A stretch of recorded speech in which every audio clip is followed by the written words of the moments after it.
Kata Al-Imam Al-Ghazali, wa'lam annal ilma allati hiya samaratul ilmi lahu bidayatun wa nihayah wa zahirun wa batinun. Ketahuilah alaimu bahwasanya ilmu yang mana ilmu ini hasil daripada hidayah, baginya itu ada zahirun wa batinun. Ada zahirnya dan ada apanya? Batinnya. Ya kan? Dan ada bidayahnya dan ada nihayahnya. Nah, kemudian kata Sidin, fala wusula ila nihayatiha, engkau tidak akan sampai kepada puncaknya illa ba'da ihkami bidayatiha, kecuali kamu harus memantapkan, ya kan? Harus mantap dulu bidayahnya, permulaannya. Jadi kalau kita pengen menuju Allah Subhanahu wa taala, maka hendaklah kita kuatkan ilmu syariat, ilmu hukum yang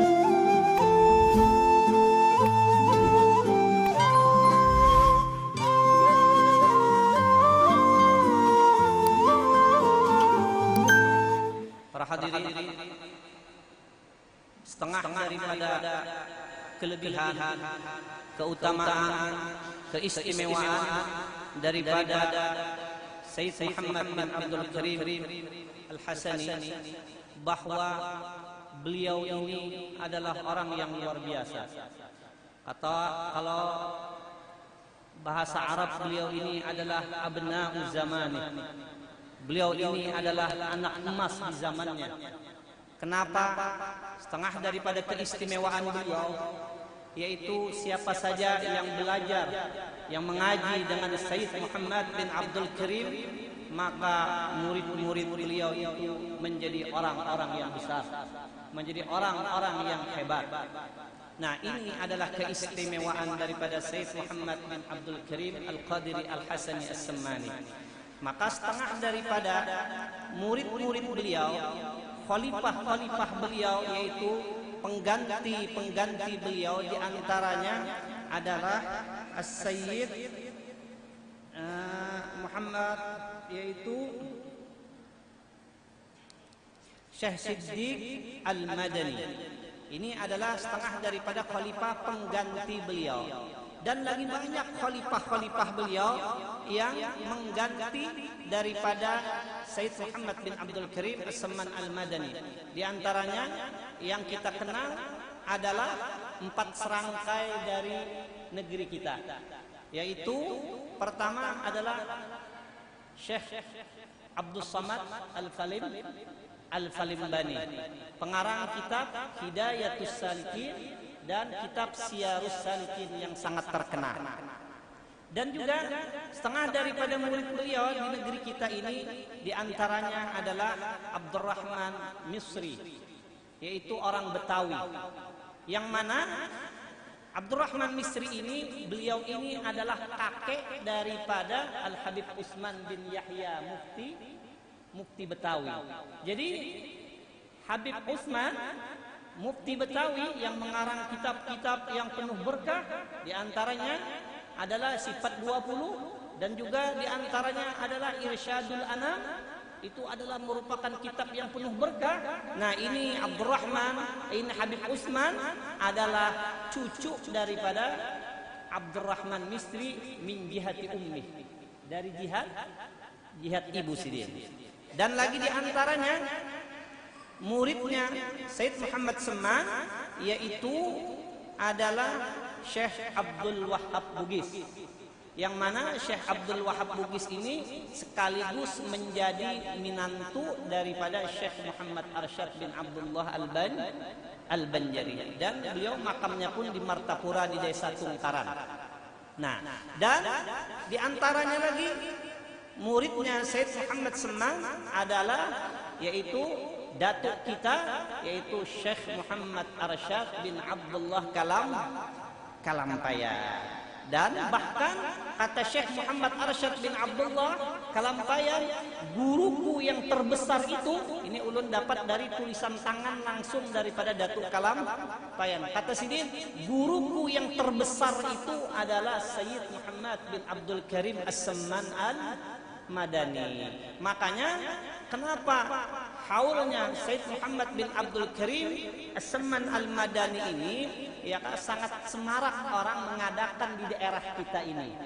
Ya kan? Kenapa? Karena beliau adalah merupakan guru utama daripada datuk kita Syekh Muhammad Arsyad bin Abdullah Kalampayan. Nah, para hadirin, kalau kita melihat ada orang besar seperti Syekh Muhammad Arsyad bin Abdullah Kalampayan, ya kan, Syekh Abdul Samad Palembang, ya kan, Syekh Abdurrahman Misri, ya kan, siapa lagi? Di antaranya lagi murid beliau adalah Syekh Daud Patoni. Kalau kita melihat ada orang besar, kata guru, itu yang besar itu adalah guru daripada orang yang besar itu. Kenapa? Karena gurunya lah yang mendidik sehingga muridnya itu menjadi orang-orang yang besar. Nah, nanti kalau kita mau melihat apakah orang besar ini dia memang besar, dia nanti ada nggak punya murid. Kalau dia punya murid orang yang hebat, berarti dia baru namanya orang baru dia pun menjadi orang hebat. Nah, jadi kata Syekh Siddiq Al-Madani Khalifah Sayyidi Syekh Muhammad bin Abdul Karim Al-Qadiri Al-Hasani As-Samman Al-Madani radhiyallahu anhu. Hai segala saudaraku, manakala aku dengar dan aku lihat akan riwayat-riwayat daripada guruku, daripada hadis Nabi SAW bermula pada ketika dibaca manakib aulia Allah itu diturunkan oleh Allah beberapa rahmat atas orang yang membaca dan orang yang hadir mendengarkannya, serta diiktikadnya dengan yakin hatinya bahwa orang itu benar-benar wali Allah. Dan aku lihat pula beberapa murid yang dahulu itu mengarang ia akan manakib gurunya, serta dibacanya pada tiap-tiap tahun sekali, yaitu pada hari ketika wafatnya, serta membaca Quran dan tahlil dan bersedekah mana sekuasanya, tetapi hendaklah bersama-sama dengan orang banyak. Maka tatkala aku dengar yang demikian itu, yakni riwayat yang tersebut itu, maka sukalah hatiku mengerjakan seperti yang demikian itu atas sekedar pahamku yang bebal ini, serta aku himpunkan akan setengah karamat guruku, yaitu Sayyidi Syekh Muhammad Samman radhiyallahu an, ahlus syariah wat tariqah wal haqiqah, yaitu kutub di dalam negeri Madinatul Rasul. Barang siapa berkehendak ziarah akan kubur Rasulullah sallallahu alaihi wasallam padahal tidak minta izin kepadanya, niscaya adalah ziarahnya itu sia-sia jikalau sah pada zahirnya sekalipun. Nah, para hadirin, ini kalau kita ingin menuju Allah Subhanahu wa taala, maka kita harus memahami, mengerti, ya kan, yaitu ilmu syariat, ilmu hakikat, dan ilmu tariqat. Jadi syariat, tariqat, dan hakikat. Dan ini Sayyid Muhammad bin Abdul Karim Al-Qadiri Al-Hasani As-Samman, beliau menguasai tiga-tiganya. Beliau ahlinya di dalam tiga-tiga ini. Kalau kita tadi pengen menuju Allah Subhanahu wa taala, harus ada tiga ini, ya kan? Inna tariqa syari'atun wa tariqatun wa haqiqatun fasma' laha ma musila. Fa tariqatun fa syari'atun kasafinatin wa tariqatun kal bahri summa haqiqatun durrun ghala. Nah, jadi apa arti syariat? Arti syariat, ya kan, yang paling mudah aja, arti syariat itu adalah hukum-hukumnya Allah Subhanahu wa ta'ala yang diibaratkan oleh Syekh Zainuddin Al-Malibari, syariat ini laksana kapal, ya kan? Kemudian laut ini laksana tariqat, itu mutiara laksana hakikat. Orang tidak akan bisa mendapatkan mutiara yang begitu indah, yang begitu mahal, kecuali orang itu harus melewati laut. Dan orang tidak akan selamat melewati laut tanpa memakai kapal. Ya kan? Memakai kapal. Makanya dan tiga-tiganya ini harus ada dan jangan terbalik. Badahuluan apa? Badahuluan benyalam. Yang diselam adalah laut. Jadi pertama-tama kita harus menguati diri kita dengan ilmu syariat. Ya kan? Nah, kemudian ilmu syariat ini kita amalkan. Insya Allah kita akan mendapatkan yang namanya ilmu hakikat. Ya kan? Kata Al-Imam Al-Ghazali, wa'lam annal ilma allati hiya samaratul ilmi lahu bidayatun wa nihayah wa zahirun wa batinun. Ketahuilah alaimu bahwasanya ilmu yang mana ilmu ini hasil daripada hidayah, baginya itu ada zahirun wa batinun. Ada zahirnya dan ada apanya?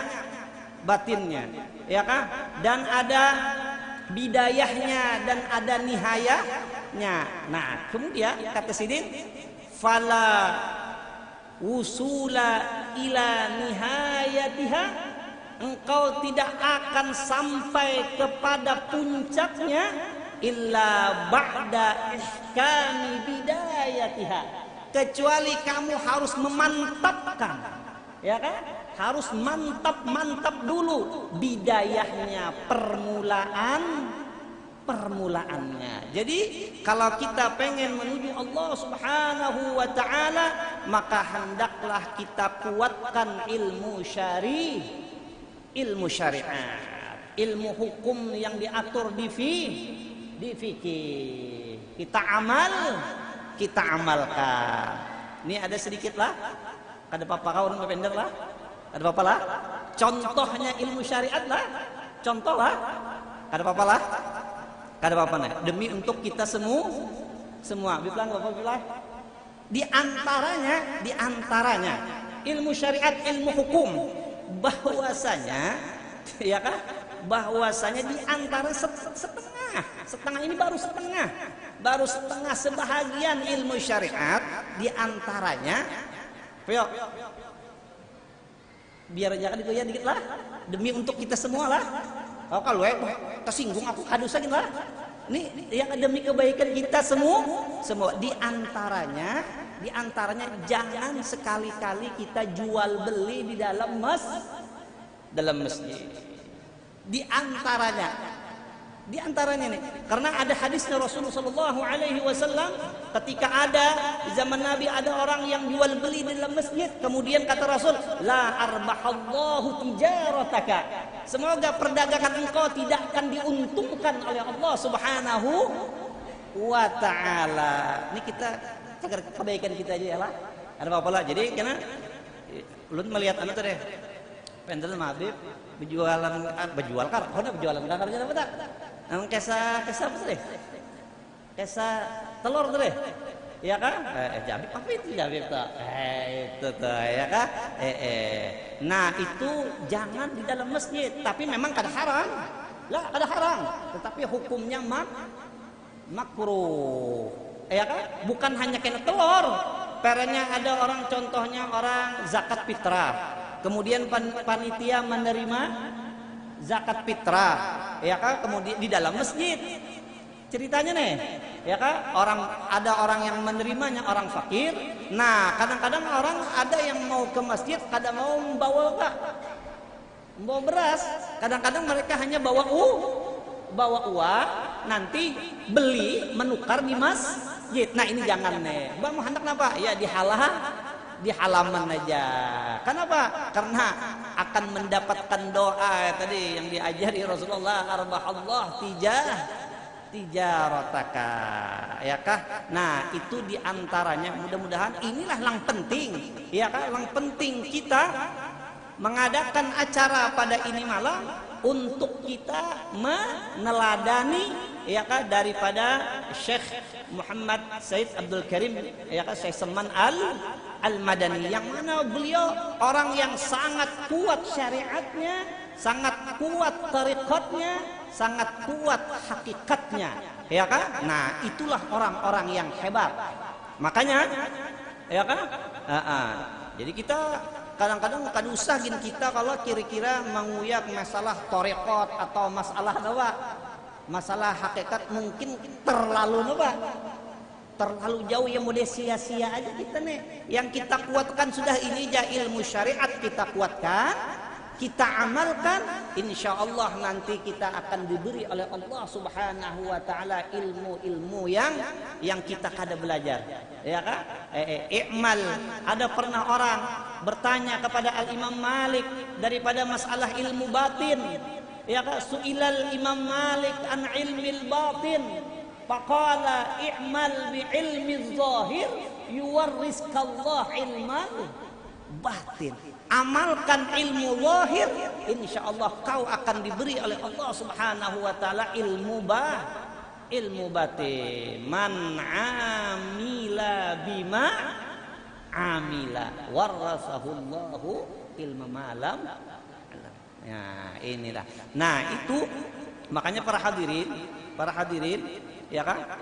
Kata Syekh Abdul Wahab Asy-Sya'rani di dalam salah satu kitab sidin, ujar sidin, ajma'a asyakhut tariq, telah ijma', ya kan, guru-guru besar ilmu tariqat, ala annahu la yajuzu li ahadin at-tasaddur li tarbiyatil muridin illa ba'da buhurihi fi ulumi syariah wa alatiha. Di sini kada boleh seseorang, ya kan, untuk mentarbiyah muridnya yang pengen belajar ilmu-ilmu tariqat, kecuali si murid ini harus dia ilmunya itu bahar di dalam ilmu syariat dan ilmu alat-alatnya. La yajuzu li ahadin at-tasaddur li tarbiyatil muridin illa ba'da tabahhurihi fi ulumi syariati wa alatiha, ya kan? Padahal ini kada ada juga kalau cuma kadang-kadang orang pina kada ini kena ada orang yang pina memasukkan ke itu, lalu pina hendak bakal kaituan aja lalu. Tapi di sini kan ada, Bang. Di sini kan ada, masya Allah, subhanallah, ya kan? Nah, illa ba'da tabahhurihi fi ulumi syariah wa alatiha. Kama dallat as-sadatus saziliyah, ya kan?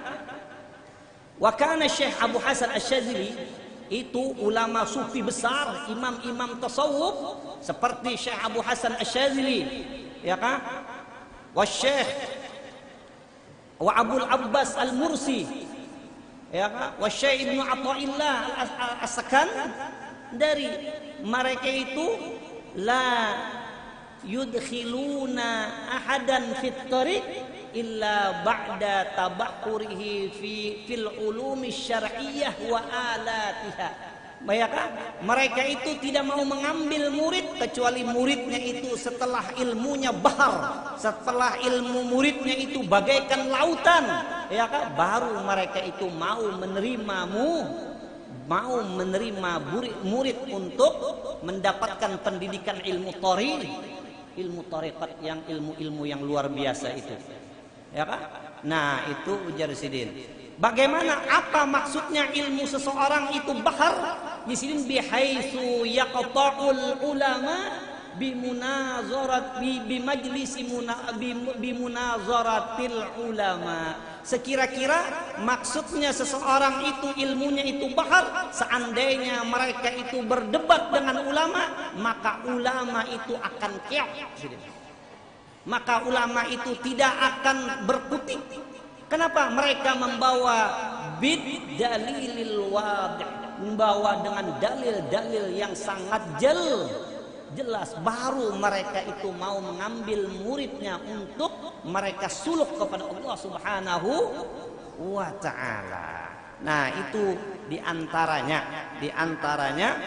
yang kita ambil faidah pada ini malam. Dan lagi kata ya Sidin, bahwasanya Said Muhammad Seman ini kehebatan Sidin, siapa-siapa orang yang ziarah ke makam Rasulullah, tidak minta izin kepada Sayyid Muhammad bin Abdul Karim As-Sammani, maka ziarahnya itu sia-sia sekalipun zahirnya itu sah. Maksud daripada perkataan ini, ya kan banyak orang yang salah limbahnya ziarah ke makam Rasulullah, ya kan kadang-kadang teriak-teriak di baki bibi. Ya Syekh Seman, ulun pengen ziarah ke makam Rasulullah, al-izin ya Syekh Seman. Bukan itu yang dimaksud, ya Kak. Yang dimaksud ini perkataan sewaktu di zamannya Sayyid Muhammad bin Abdul Karim As-Saman Al-Madani. Jadi kalau orang pengen ziarah ke makam Rasul harus minta izin dulu kepada Sayyid Muhammad Saman. Kemudian beliaulah yang menuntun cara bagaimana adab ziarah kepada Rasul yang benar supaya ziarah kita tidak sia-sia. Tapi kalau sekarang Sidin sudah meninggal, bagaimana caranya? Ya kita aja sebelum pergi haji, sebelum pergi umrah, kita benar-benar belajar bagaimana cara manasik haji yang benar, bagaimana cara umrah yang benar, bagaimana cara ziarah ke makam Rasul yang benar. Wa atimul hajja wal umrata lillah, ya kan? Itu aja sebelum kita berangkat benar-benar belajar, karena memang ada babnya spesial cara ziarah kepada makamnya Rasulullah. Kadang-kadang orang ziarah ke makam Rasulullah teriak-teriak di situ, kuriak-kuriak. Kadang mangka itu la tarfa'u aswatakum fawqa sautin Nabi. Nah, itu diantaranya, ya kan? Perkataan Syekh Seman yang perlu kita jelaskan. Dan adalah tabiatnya radhiyallahu anhu itu kasih sayang ia kepada orang yang menuntut ilmu agama, dan kepada orang alim-alim dan orang soleh-soleh, dan kepada segala orang fakir dan miskin. Dan lagi pula suka ia berkhidmat kepada segala orang yang datang ziarah ke kubur Rasulullah daripada orang alim-alim dan orang soleh-soleh, dan daripada segala orang awam dan khawas. Dan adalah tabiatnya radhiyallahu anhu itu ketika masa kecilnya hingga sampai hat mursyidnya. Dan lagi pula ia sangat memuliakan ibu bapanya, lagi pula mengekalkan musyahadatul wujud dan muraqabah dan ibadah, hingga ia meninggalkan daripada adat dan melawani ia akan hawa nafsunya hingga daripada yang halal sekalipun. Dan tidaklah tidur ia pada ketika malam hari melainkan sedikit jua. Dan apabila diberi bantal oleh orang tuanya ketika ia hendak tidur, maka keluh kesahlah ia seperti orang yang sakit. Dan apabila sampai waktu sahur, maka ia bangun daripada tidurnya lalu ia rotib sahur. Kemudian daripada itu lalu ia sembahyang subuh berjamaah dengan orang banyak. Lalu pula ia rotib subuh hingga terbit matahari. Manakala terbit matahari kira-kira segala, maka bangkitlah ia sembahyang sunnatul isyraq 2 rakaat. Dan apabila sampai seperempat hari, maka bangkitlah ia sembahyang sunnatul duha sebanyak-banyaknya 12 rakaat, dan yang terafdal itu 8 rakaat. Nah, ini diantaranya yang mudah-mudahan kita dapat mencontoh daripada pekerjaan beliau. Di antaranya Sayyid Muhammad bin Abdul Karim As-Saman Al-Madani, beliau itu ya kan tidak berangkat daripada tempat sembahyang Sidin kecuali setelah selesai mengerjakan sunat duha. Sebanyak-banyaknya sunat duha itu adalah 12 rakaat. Tetapi yang terafdal itu adalah 8 rakaat. Dan ini keluar daripada kaidah usul fiqh. Kalau usul fiqh mengatakan makana aksara fi'lan kana aksara sawaban. Pekerjaan itu kalau banyak berarti pahalanya pun lebih banyak. Tetapi kalau ini ya kan lebih afdal yang 8 rakaat, apakah yang lebih afdal yang 12 rakaat? Ini lebih afdal yang 8 rakaat sembahyang duha daripada yang 12. Kenapa? Karena kebanyakan gawiannya Rasulullah SAW mengerjakan duha adalah 8 rakaat. Tetapi kalau yang lainnya 1 juz membaca Al-Quran dengan 2 juz, ya lebih banyak yang 2 juz. Sembahyang kita sembahyang sunat mutlak yang 100 dengan yang pernya 50, ya lebih banyak yang 100. Tapi kalau sembahyang duha lebih afdal yang 8 dibanding dengan yang 12. Kenapa? Karena Rasulullah mengerja kebanyakannya adalah 8, akan menunjukkan itulah yang terbanyak. Dan para hadirin Lagi ya kan, siapa kau, makanya di dalam Al-Qur'an wasabbih bihamdi rabbika qabla tulu'i syamsi wa qabla ghurub. Ya kan, bertasbihlah olehmu memuji Allah bihamdi rabbika qabla tulu'i syamsi, sebelum terbitnya apa? Terbitnya fajar. Jadi di Quran kayak itu menyuruh. Nah, kemudian dipraktekkan ya kan oleh Sayyid Muhammad bin Abdul Karim As-Samman Al-Madani, yaitu sidin tidak berangkat daripada tikar sembahyang kecuali limbah sembahyang duha, ya kan? Sembahyang isyraq, habis isyraq nanti sembahyang apa lagi? Duha, habis duha terserah mau kemana, pantashiru fil ard, ya kan? Di Quran disuruh kayak itu para ulama. Kata Al Habib Abdullah Al Haddad di dalam salah satu kitab sidin, ujar sidin bahwasanya inna imarata ma ba'da subuh itu asra'u an khosiyatun qawiyah fi jalbil arzakil jismiyah. Di sini kalau kita beribadat pagi-pagi kada berangkat daripada tikar sembahyangan kecuali sesudah apa tadi? Ya kan? Sembahyang duha itu sangat kuat kata Habib Abdullah Haddad untuk mendapatkan ya kan rezeki zohir. Makanya jangan bingung, ulama kadang-kadang pindah ke tapi becari ya, tapi rezeki tak pindah ada aja, ya kan? Kenapa? Di mana di antara amalannya yaitu kita jangan berangkat dari tikar sembahyang kecuali limbah sembahyang dua. Terserah aja mau baca apa. Habis sembahyang subuh baca Al-Qur'an, baca dalail, baca apa wirdul latif atau ratibul haddad atau hizib nawawi. Sesudah sembahyang duha baru kita keluar hendak memulai aktivitas itu ujar sidin ya ka khosiyatun qawiyah fi jalbil arzakil jismaniyah, ya kan? Wa fi imarati ma ba'dal 'asr. Tetapi kalau kita ingin mendapatkan rezeki, batin, maka amalannya adalah ujar sidin yaitu kita beribadat kepada Allah Subhanahu wa taala sebelum matahari itu terbenam. Makanya di dalam Al-Qur'an wasabbih bihamdi rabbika qabla tulu'i syamsi wa qabla, ya kan? Nah, ini makanya amalan tuh ada, ya kan? Ada amalan pagi sore. Jadi yang bagus tuh kayak ini. Makanya itu kan di masjid kita kayak ini. Sebelum maghrib. Kadang-kadang orang ma'ayat kalau dulu lah. Ma'ayat tuh setengah tuh? Mungkin setengah jam. Itu mengajak cepat-cepat jangan menunggu azan baru ke masjid, tetapi cepat-cepat kita beribadat menunggu itu tenggelam matahari karena akan sangat kuat berpengaruh sangat besar untuk mendapatkan rezeki batin. Dan kata Habib Abdullah Haddad lagi dalam kitab hadis sidin, innalladzi yaqudu fi musallahu ba'da salati subuh asra'u ila rizqi minalladzi yadribu fil afaq, ay minalladzi yusafiru fil afaq li talabil arzaq.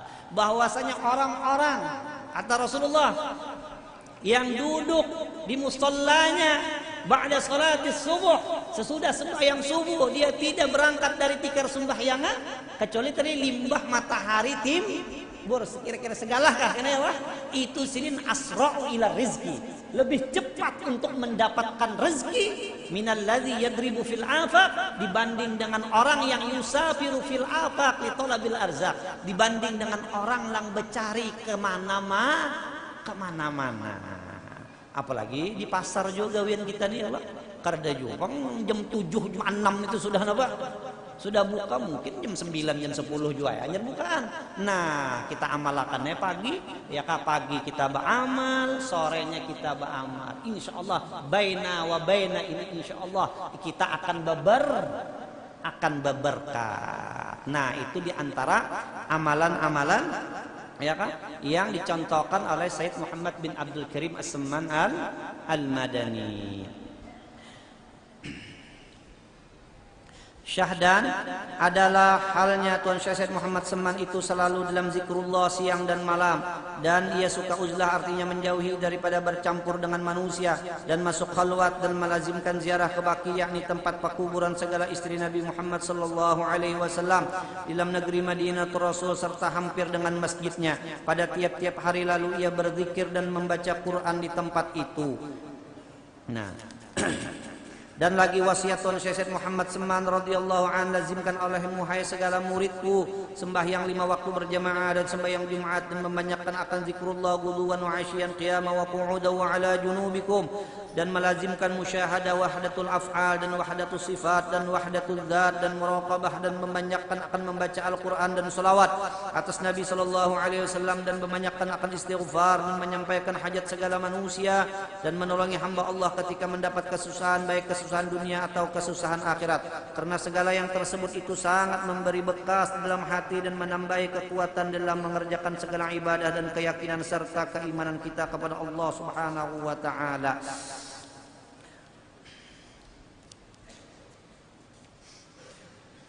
Kiranya cukuplah dalam mukhtasar ini bagi orang yang mentasdikkannya akan dia. Dan lagi setengah daripada karamat Tuan Syekh Said Muhammad Seman yang dikhabarkan oleh Muqran bin Abdul Ma'in dengan katanya, ketika aku berlayar ke negeri Hijaz, manakala aku sampai di tepi laut, aku lihat mega awan sangat hitam, kemudian turunlah angin topan hingga kapalku hampir karam. Maka aku sangat takut, sehabis-habis takut maka aku berdiri di haluan kapalku, lalu aku berteriak sehabis-habis suaraku, ya Seman, ya Mahdi, 3 kali. Tiba-tiba aku lihat ada 2 orang berjalan di atas air datang ke kapalku, seorang memegang sebelah kanan dan seorang memegang sebelah kiri. Kemudian berhentilah angin topan itu dengan berkat 2 orang itu, serta sampailah aku ke negeriku dengan selamat. Maka inilah sebahagian dari karamat-karamat Tuan Syekh Said Muhammad Seman ketika lagi hidupnya, supaya suka orang mendengar hikayat karamatnya. Dan jikalau engkau hendak mengetahui akan karamat Tuan Syekh Said Muhammad Seman setelah wafatnya, maka semua itu tersebut di dalam Manaqib Al-Kubra. Dan lagi setengah daripada karamat Tuan Syekh Said Muhammad Seman yang didapat oleh Syekhuna Ustazuna wasilatuna ilallah ta'ala al-arif billah Tuan Haji Muhammad Aqib bin Haji Hasanuddin dalam negeri Palembang adalah beliau menanggung hutang 1060 ringgit banyaknya, dan tidak ada satu jalan pun untuk melepaskan dari hutang beliau itu, dan beliau menanggung itu selama lebih dari 3 tahun. Karena itu beliau tidak ada pikiran lain siang dan malam selain memikirkan hutangnya itu, sampai mengeluarkan air mata. Hingga pada suatu hari beliau menangis dan berkata, jikalau Tuan Syekh Muhammad Seman itu benar-benar kutub yang mempunyai karamat yang besar, niscaya Allah Subhanahu wa taala melepaskan hutangku ini. Maka setelah itu belum sampai setahun dari perkataanku itu, sudah dilepaskan oleh Allah Subhanahu wa ta'ala daripada hutangku itu berkat karamat Tuan Syekh Said Muhammad Seman. Dan lagi setengah daripada karamat Tuan Syekh Said Muhammad Seman itu, jikalau ada hajat kita, hajat dunia atau hajat akhirat, mendapat kesukaran, maka tawajjuhlah hati kita kepada Allah Subhanahu wa ta'ala, serta kita baca tawassulnya. Maka dengan berkat karamat Tuan Syekh Said Muhammad Seman, jadilah mudah serta segera kabulnya ini mujarrab. Jadi namun kita ada mempunyai hajat, pertama kita tawajuh kepada Allah, kemudian kita baca tawassulnya Syekh Seman. Itu tawassulnya itu bukan minta kepada Syekh Seman, kita meminta kepada Allah Subhanahu wa taala, di antaranya dengan menyebut-nyebut nama Syekh Seman, bukan minta dengan Syekh Semannya kada. Yaitu makanya Allahu ya Allahu ya Allah ya Allah, mintanya kepada Allah di antaranya dengan menyebut berkat Syekh Seman. Itu maksud baca tawassulnya itu, bukan tawassul kita meminta kepada Syekh Semannya kada, tetapi ya kita meminta kepada Allah, tawajuh kita kepada Allah, kemudian kita baca tawassulnya, yaitu ada kalau di belakang lah. Nah, kita baca itu minta kepada Allah dengan menyebut Said Muhammad bin Abdul Karim Seman Al-Madani. Adapun syarat kita hendak mendapatkan suatu karamat daripada aulia Allah itu 2 syaratnya. Pertama, hati kita harus yakin bahwasanya orang itu adalah waliullah, sekali-kali tidak syak padanya. Dan yang kedua, jangan mungkir kita kepada kewaliannya. Jikalau ada pekerjaannya itu bertentangan pada zahirnya sekalipun, janganlah mungkir i'tiqad kita kepadanya. Jikalau 2 syarat ini tidak ada, maka tidak akan memperoleh suatu karamat daripadanya sekalipun berkhidmat kepadanya 100 tahun. Dan ini pun ceritanya bahwa ini orang hebat ini, walaupun dia bertentangan dengan ilmu syariat, tapi dia itu di hadapan murid yang sudah diajarinya. Jangan si wali ini ya kan mengerjakan suatu yang kelihatannya bertentangan di syariat dengan di halayak ramai. Nanti orang-orang awam maumpati bahaya. Tetapi inya yang seperti demikian dia mengeluarkan di hadapan murid-muridnya yang sudah dia ajari, sehingga muridnya ini sudah ada berpengaruh lagi karena mereka itu pun tahu dari gurunya yang mengajari. Tentu aja kata muridnya ini ada apa-apanya kalau dia kena mengeluarkan di halayak ramai orang yang tidak mengerti, karena orang tetap emang kayak itu juga. Seperti Nabi Allah Musa dengan siapa? Nabi Allah Khidir itu kan di hadapan Nabi Allah Musa, mendilang lain karena merampok, dikira umpat merampok juga kan. Ya karena itu sih deh. Syahdan adalah Tuan Syekh Muhammad Seman itu dilahirkan pada tahun 1132 daripada hijratun Nabi sallallahu alaihi wasallam dalam negeri Madinatul Rasul, dan diwafatkan radhiyallahu anhu itu pada tahun 1189 daripada hijratun Nabi sallallahu alaihi wasallam hari Arba 2 Zulhijjah al-Mubarakah. Jadi kita nih hari ini memang pas bertepatan malam 2 daripada bulan Zulhijjah, dan dimakamkan di Baqi berhampiran dengan pekuburan segala istri Rasulullah sallallahu alaihi wasallam. Ini suatu faedah barang siapa melazimkan membaca manaqib Tuan Syekh Muhammad Seman pada tiap-tiap tahun sekali serta bersama orang banyak, dan membaca Al-Qur'an serta bertahlil dan bersedekah sekedar kemampuan, kemudian dihadiahkan pahalanya kepada Tuan Syekh Muhammad Seman, apalagi jikalau dikerjakan pada hari wafatnya, niscaya Allah akan meluaskan rezekinya yang halal, dan lagi Allah akan menyampaikan segala hajatnya min umurid dunya wal akhirah. Wallahu a'lam. Al-Fatihah.